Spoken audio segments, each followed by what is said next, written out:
There are clear and proven ways to lower your risk of cancer. Whether you have a family history or you're a cancer survivor who wants to do everything you can to lower your risk of cancer from coming back. There are simple changes that you can make to lower your risk by a lot. You can lower your risk of cancer by 59%.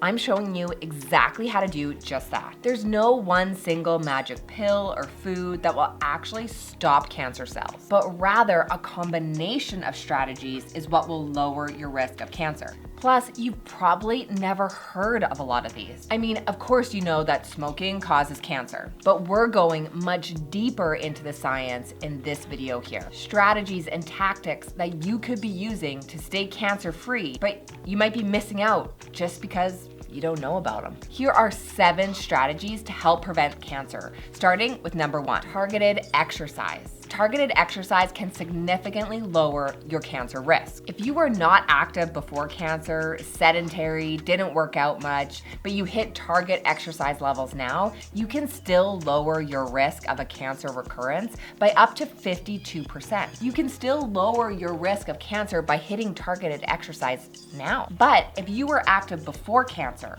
and hit targeted exercise levels now, then you can reduce your risk of a cancer recurrence by up to 59%.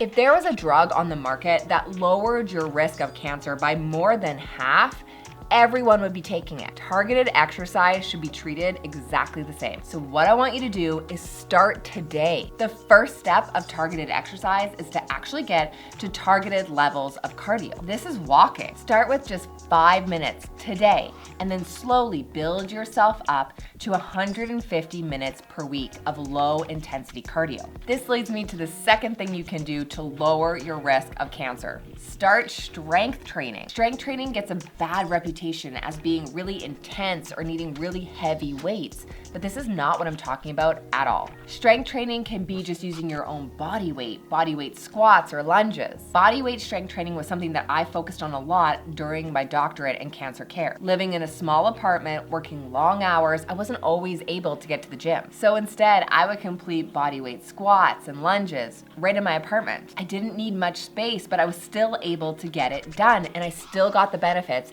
that came along with doing those movements. Strength training, when combined with cardio, has been shown to lower your risk of cancer recurrence. Start with just 10 bodyweight squats today.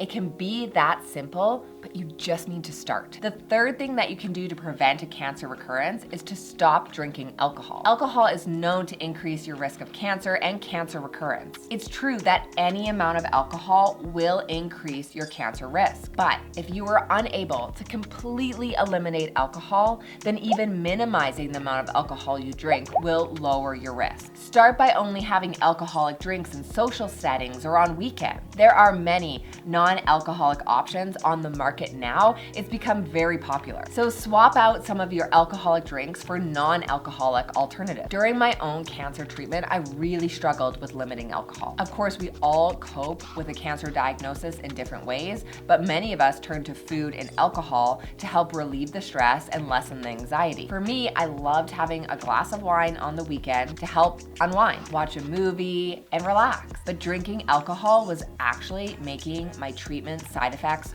worse. I was exhausted, and the dehydration from the alcohol was contributing to that. Of course, it's difficult to find alternative ways to cope with the stress and anxiety of a cancer diagnosis, but it's going to be much more helpful in the long run once you do. But if having wine or craft beer is just part of your life, that's completely fine. Just save it for special occasions and limit the amount of alcohol you consume. That brings me to the fourth way to help prevent cancer. Stop eating processed meats. Processed meats is the only food that has a true link to cancer. Now, processed meats is when anything has been done to the meat to prolong or preserve its shelf life. Smoked or cured. Anything that makes it stable for a longer period of time. This includes foods like sandwich meats, hot dogs, sausage, or bacon. We want to minimize the amount you eat here. Now, again, if you find it difficult to completely eliminate these foods, that's okay.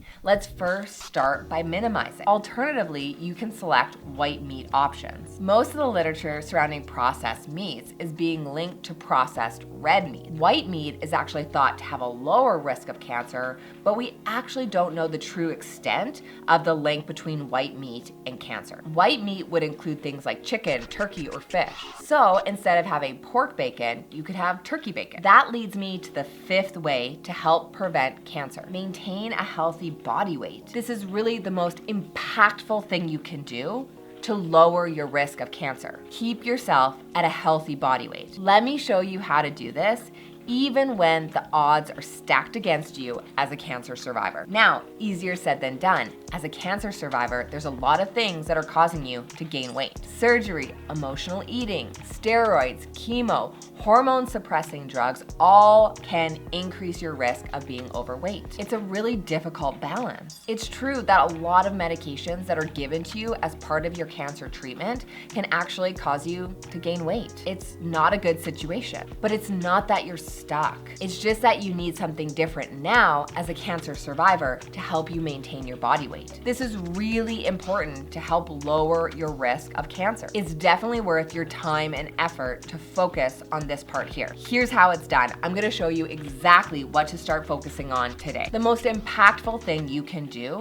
to maintain a healthy body weight after cancer is to start eating to target protein levels, especially if your hormones are being suppressed. Eating to target protein levels is going to help you maintain a healthy body weight. The overwhelming majority of cancer survivors are not eating to target protein levels. It's awful actually, because this can make a big difference in terms of your cancer recovery and remission. If you're exhausted, gaining weight, having joint pain, then this is for you. Here's exactly how to start today. Start by including at least 20 grams of protein in every single meal, breakfast, lunch, and supper. High protein foods include things like eggs or egg whites, chicken breast, chickpeas, black beans, Greek yogurt, or cottage cheese. A cancer survivor that I work with really struggled to hit her target protein levels. She had a vegetarian diet, so she knew she was gonna struggle hitting protein, and honestly, had always struggled to eat enough protein. But if you're vegetarian or vegan, you can absolutely hit your target protein levels. If you eat eggs or dairy, then this should be no problem at all. Focus by adding in egg whites, Greek yogurt, and cottage cheese. You'll be at 20 grams of protein in no time. This particular survivor started by adding egg bites to her breakfast every morning. She added 2 sources of protein on her salad at lunch, and as her bedtime snack, she added in Greek yogurt. She was having no problem hitting her target protein. If you're vegan, then you'll need to be a little bit more diligent to hit target protein levels, but still, you'll be able to get there. Include more foods like nutritional yeast, black beans, seeds, and nuts, and this will get your protein levels up. Start including some of these foods today. The 6th thing that you can do to help lower your risk of cancer is to pick low-fat dairy alternatives. High-fat or full-fat dairy has been linked to an increased risk of cancer. So to truly drop your risk of cancer, you want to pick low-fat dairy options. This includes things like 1% or 2% milk or yogurt. You'll also want to be cautious about the types of cheeses that you're selecting. You'll want to avoid frequently using full-fat milk or yogurt or creamer. Okay, but the last thing you can do to truly help prevent a cancer recurrence, and this is likely the most impactful thing you can do, create a cancer remission mindset. Even when looking at all the science-backed data around reducing cancer risk or cancer recurrence, we know that mindset actually has a huge impact on long-term cancer survivorship. Now again, this isn't foolproof, but this is a massive piece to your cancer remission plan. If you're struggling with fear of recurrence, anxiety, depression, post-traumatic stress disorder, then you are not alone. Many cancer survivors struggle with this, and the key is to address it and address it fast. Find support from a mental health practitioner. Find a community of cancer survivors to support you, and create a cancer remission plan that's specific to you. Unfortunately, cancer survivors are typically not given a cancer remission or a cancer recovery plan after they're finished treatment. This is a massive opportunity to lower your risk of cancer. Unfortunately, cancer care teams or cancer centers are not well equipped to give you a long-term, holistic cancer remission plan. So follow the tips here to help set you you up for long-term remission, and that includes mindset. Now, if you really want to stay cancer-free for as long as possible, then we need to dive into your food. This is truly connected to how you can lower your risk of cancer or a cancer recurrence. That's exactly why I've linked up this next video here. Click the video here and I'll see you in there.